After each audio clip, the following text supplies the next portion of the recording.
Welcome to another episode of the Loadout Music Podcast, featuring in-depth interviews with a wide range of music personalities, from Rock and Roll Hall of Famers to Grammy winners and today's rising stars.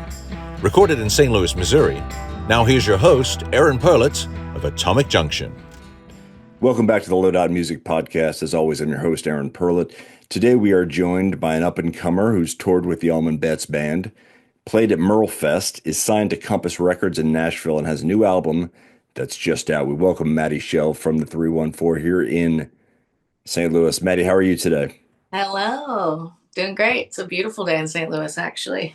Yeah, it is a beautiful day. You know, the music industry is in such a weird place right now, post-COVID, particularly for kind of like local acts, like kind of like the band that I play on Atomic Junction. You never quite know who's going to show up, what crowds are going to be like. It's a really strange thing.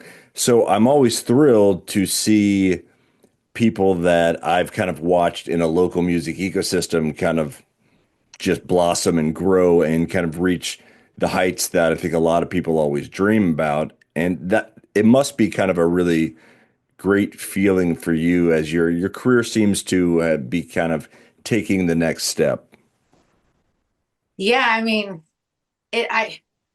you want to say like it's very, it's validation a little bit for all your hard work. I don't feel entitled to what's happening, but I'm also super excited about it. I'm just very grateful because I just don't feel like what I do is work. It just doesn't feel like work, It does at times, of course, but like all in all, I don't think about it like, oh, I've been training for this my entire life. It's just more like, wow, it's here. It comes up, it sneaks up on you, really. Yeah.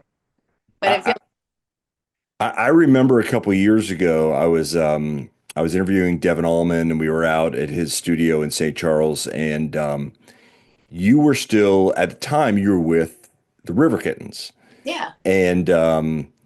And he was telling me about you. We were off camera, but he was talking about you and how he was kind of working with you guys, and saying that he had expectations that you guys were kind of on your way, and that he had great expectations for you.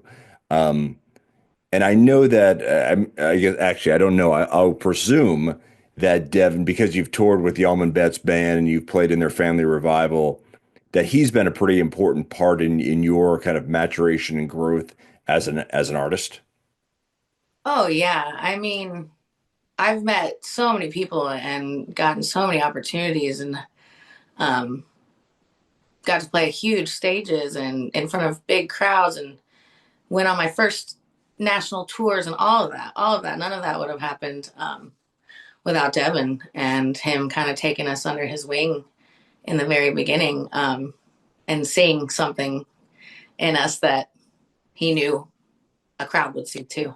Yeah. But yeah, I wouldn't say, it's not like you owe Devin. It's not that sort of feeling. It's more like this family feeling, which he fosters on every tour and in every band that he's in. He really fosters that like family aesthetic of things and that we're all in this together sort of thing. And he, I think, really enjoys giving like up and coming artists opportunities like that. He's always been really cool and good about that. Yeah. Well, talk a little bit, just if you wouldn't mind, a little bit more about what that's like. Because I mean, they go on these pretty extensive tours across the country, and I mean, it's kind of an eclectic but incredibly talented group that's with the Allman-Betts band, particularly as they're doing kind of these Allman family events. And but what is that like as a performer?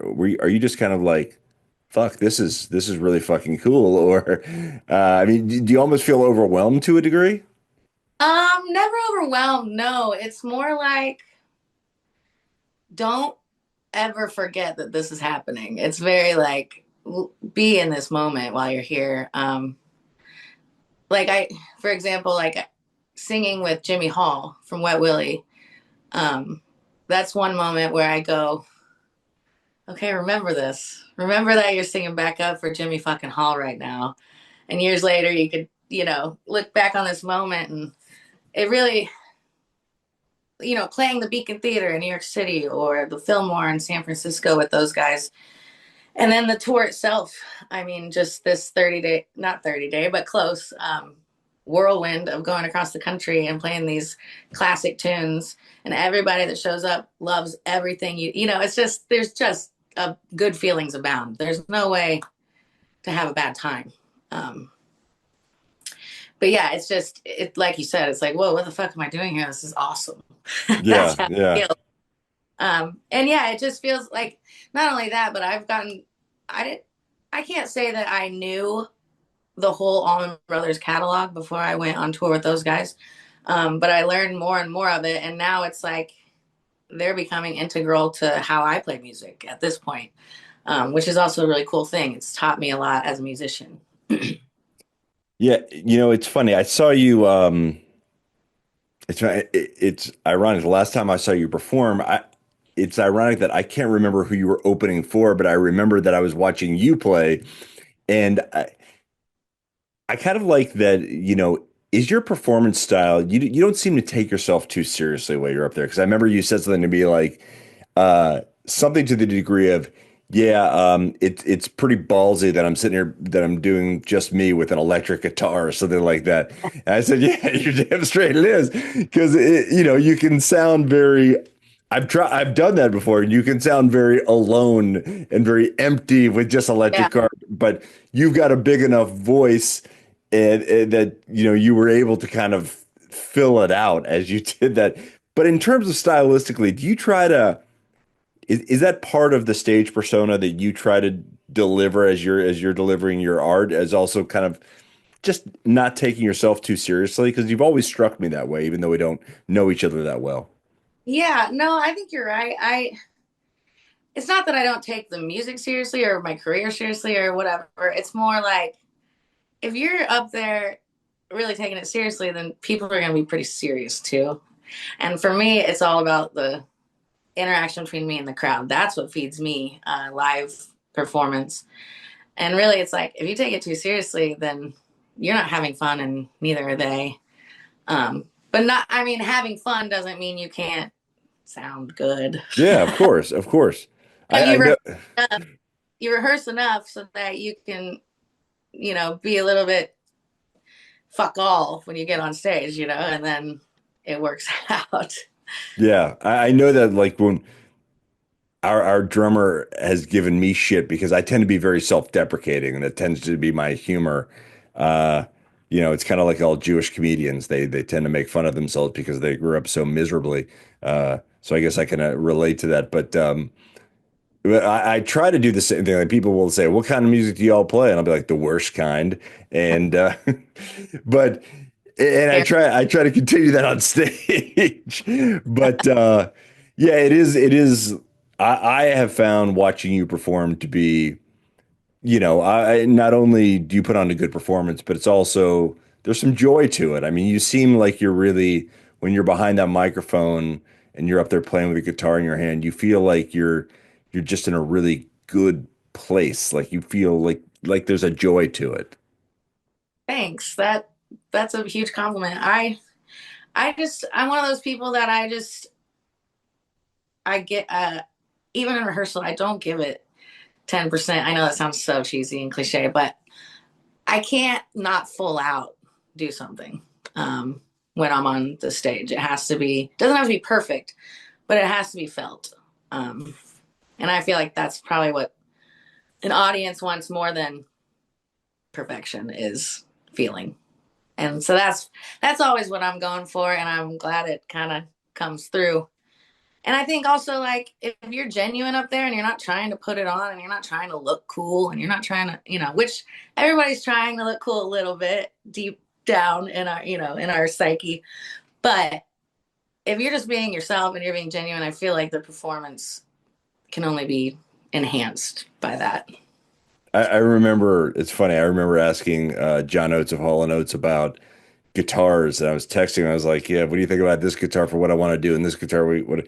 He's like, "Look, He said a lot of it's just looking cool. You know, do you look cool with it? I was like, well, okay, all right,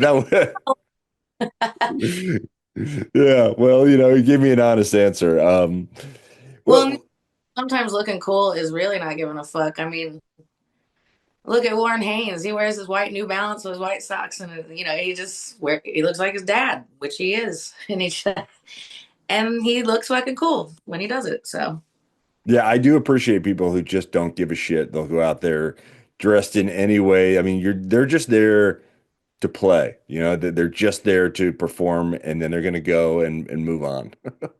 yeah, and I'm starting to realize I'm like, I should start dressing down now so that no one expects me to be in like, you know, this full makeup, leather, whatever you have it, the You got to rock. lower the expectations now, Yeah, keep them That low.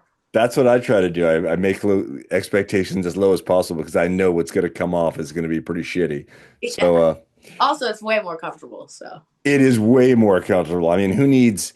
It's funny. Sometimes I put on, I've got these cowboy boots, and they're not really cowboy boots. They're more like Red Wing work boots that I've had for almost 30 years, and they're the most comfortable boots you're ever going to find. But still, you probably know this from putting on a pair of heels that no matter what kind of heels you're wearing, no matter how comfortable they are, you're still going to be more comfortable if you're wearing a pair of tennis shoes, yeah. Or how comfortable are they after you stood in the same spot for 3 to 4 hours at a Yeah.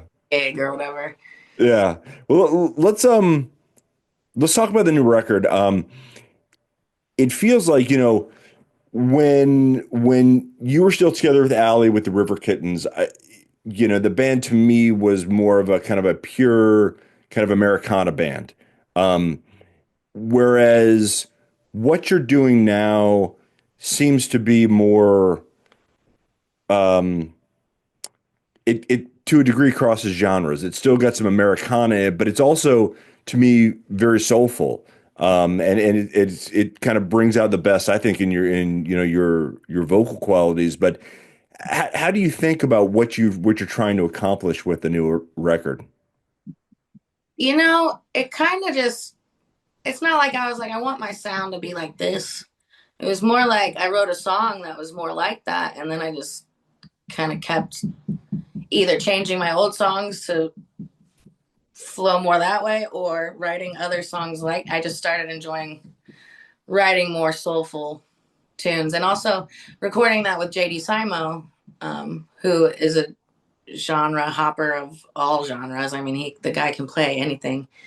But he produced my record, and a lot of the songs I brought to him, and they were still, leaning toward country or Americana, and we kind of went through them, and he breathed this, new life into them, and like Rivertown Trip, for example, it's always been this sort of like slow acoustic thing, or this kind of slow like psychedelic-y thing when we recorded it the second time, and he turned it into like a Memphis soul tune, and now it's like, and now I sing it like that. And the day that we played it in the studio was the first time I ever sang it like that, and it just came out like, so it's not really, I don't think it's intentional. I do think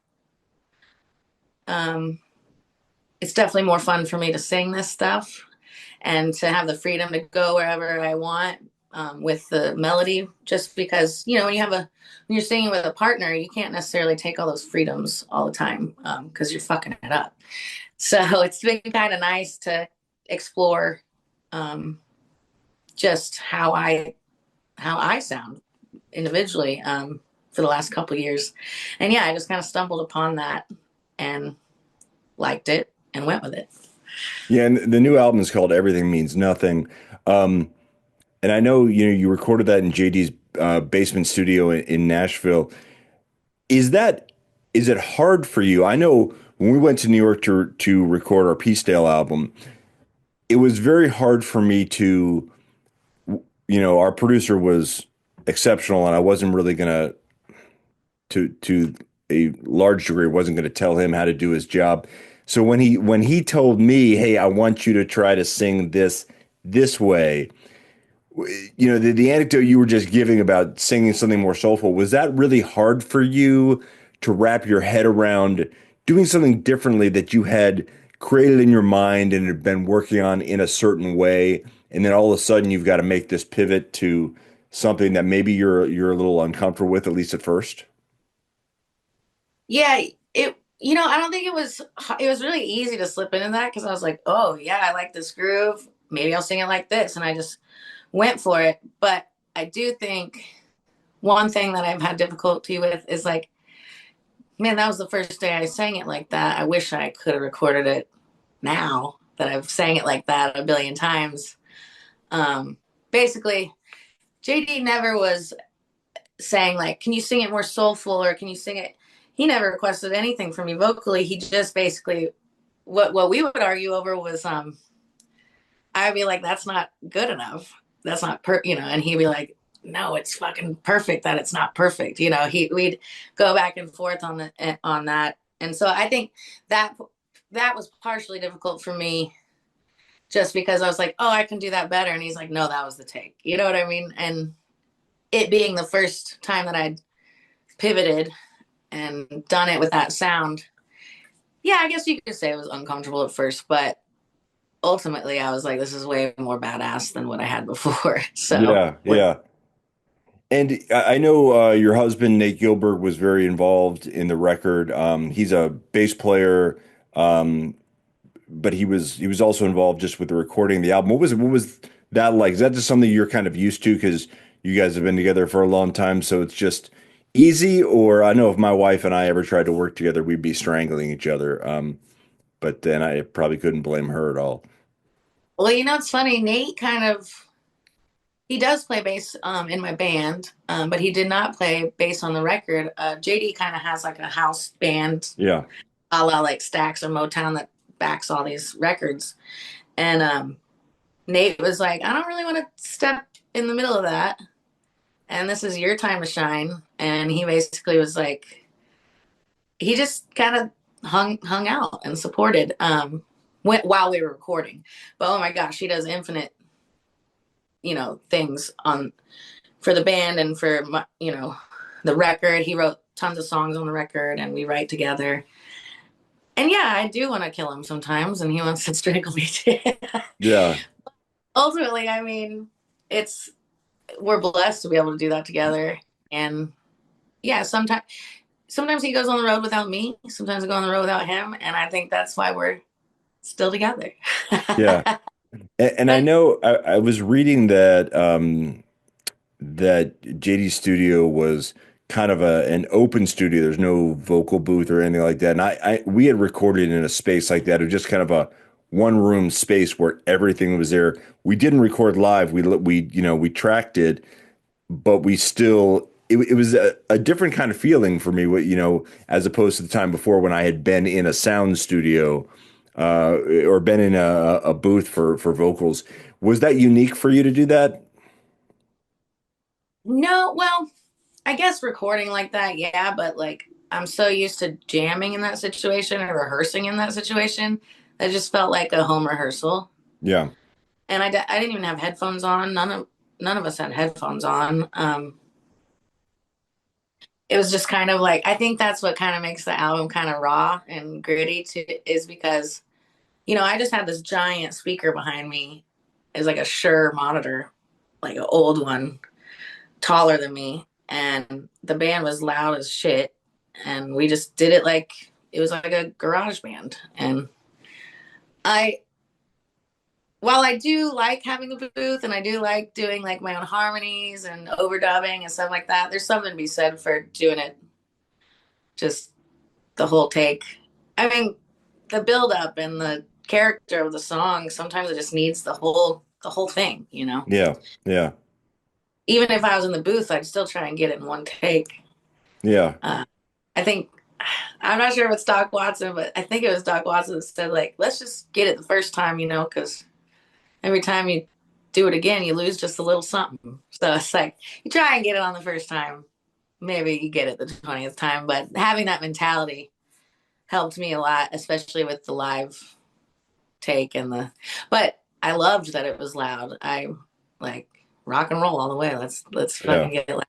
Oh, it doesn't always have to be a pristine sort of clinical like studio experience for me.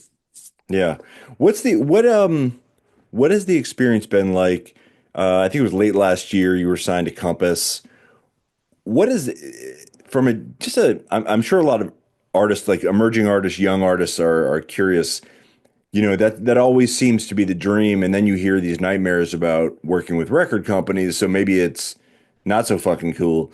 But what has that experience been like for you? I know, every record company is different. So what's that experience been like for you, and how is that helping you? Well, ultimately, there were a few record labels that were interested in the record, and I really got good vibes from Gary West and his wife Alison Brown at Compass, and they just seemed like genuine, real people who care about their. I'm not just a number. They didn't find me on TikTok. It's not. Um, they're not buying my art from somebody. They just seemed. I chose them because I felt like it wouldn't be an issue of I thought this one thing about this label and now they're fucking me. Yeah. And with my experience, the only there's not a whole lot of negative to say. I mean, when you have a record label, things move a little slower, just because there's more than one person they're looking after. Yeah. But that being said, it's worth being patient. It's worth working with them. In my case, because it's just nice to have a team behind you. And I don't know everything about the Spotify algorithm. I don't know everything about ASCAP. I don't know everything about my rights. I can't sync my own music. I mean, I probably could, but now they're doing that for me. But I think the coolest thing about being on Compass is just the support and this. I mean, it's really, really cool to have your songs ready to be synced.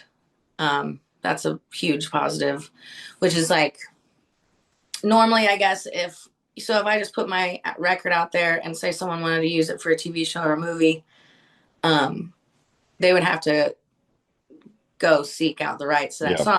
But with my song in the Compass catalog, they already have the rights. They can choose it, put it in the show or whatever. So that's a middleman step that's taken out, that will actually could possibly make a musician some decent money, which, that's hard to come by at Yeah. some. Yeah. Yeah. No, I think I saw a quote that you said you never got an icky vibe from them, which I thought was pretty Yeah, funny. I never got like they're trying to impress me, or they're buying a big dinner and getting you a big limo to drive. It was never like a wooing situation. It was more just like, hey, here's the deal. We love your record. They were just they're very chill people. Yeah. Yeah.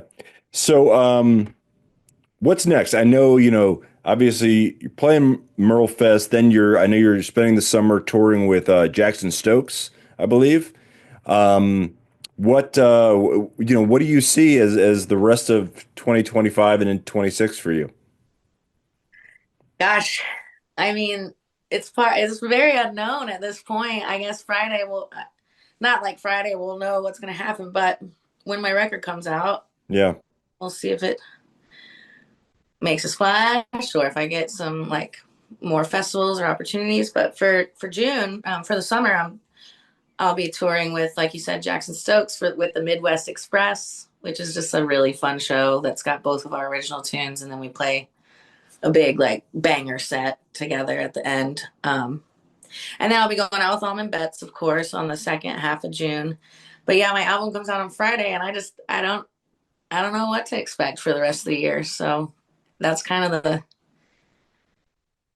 the realness of it, which is nerve-wracking and scary. Or you kind of tell yourself like, oh, nobody's gonna fucking listen to it. You start getting in your head, taking yourself too seriously, and then there's the excitement of it, which is who knows? Next year I could be on a fucking world tour. Nobody know, who knows? But Or I'm or on a Disney cruise ship, one or the other. right. Or at the Venice Cafe every Tuesday night, which I am. But Yeah. Yeah. Yeah, one of these days I need to figure out the booking algorithm for that, and being less of an old man, and being willing to show up on a Wednesday at like 11 p.m. so I can try to get my band booked there. Yeah. Well, I might know a couple people. I might be able to get you in. Well, maybe you'll be better than Neil Luke at that. So Called out, Neil Luke. Mattie Schell, the album is Everything Means Nothing. Thank you so much for being on the Loadout Music Podcast. It's really been a real joy and privilege to have you on. Thank you for having me, man. Thank you for tuning in to another episode of the Loadout Music Podcast, hosted by Atomic Junction frontman Aaron Perlett. Find all of our episodes and more at loadoutmusic.com.